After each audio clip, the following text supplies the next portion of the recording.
Welcome back. Let's now take a look at what's happening in the world of business. Export Processing Zone (EPZ) manufacturers are seeking an exemption from the country's minimum wage bands to spark competitiveness.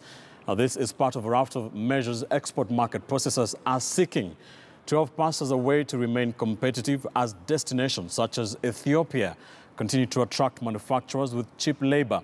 According to the Labour CS, Ukur Yatani, who says the zones are an integral part of increasing the country's trade with the rest of the world, the government has promised to boost productivity as the firms operating in the zone, but still ensure a salary increment for workers employed there.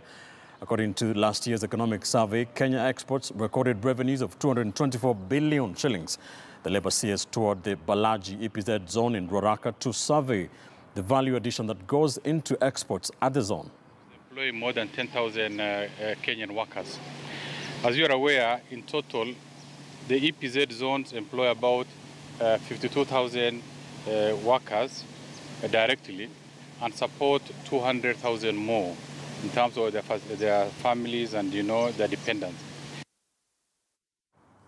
Women who own businesses in Kenya have been asked to get their businesses certified under the She Trades program by the International Trade Center in order to benefit from the various initiatives that have been put in place for such businesses. The She Trades is a Commonwealth project will be implemented over 2 years from April 2018 to March 2020. And this will enable women across the Commonwealth countries to improve in the micro, small and medium-sized business arena to increase trade performance and competitiveness. Gender is absolutely critical because when women-owned companies are able to trade, then the economic returns that they deliver for the country and also for women are very much higher than when they're just operating domestically. So it's really critical if we want to achieve some of our development targets.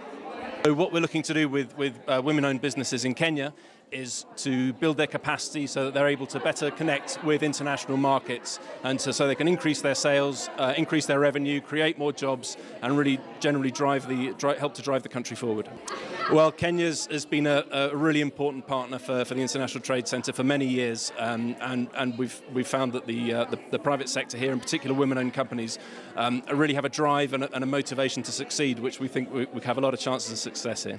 It's, I think, as Dan had mentioned earlier, it's quite important that they're nearly export ready or that they are export ready, because we're working for quite a short time period. So we really have to make sure that just with a little bit of support and drive from us, that they're able to then go and internationalize and make those international sales.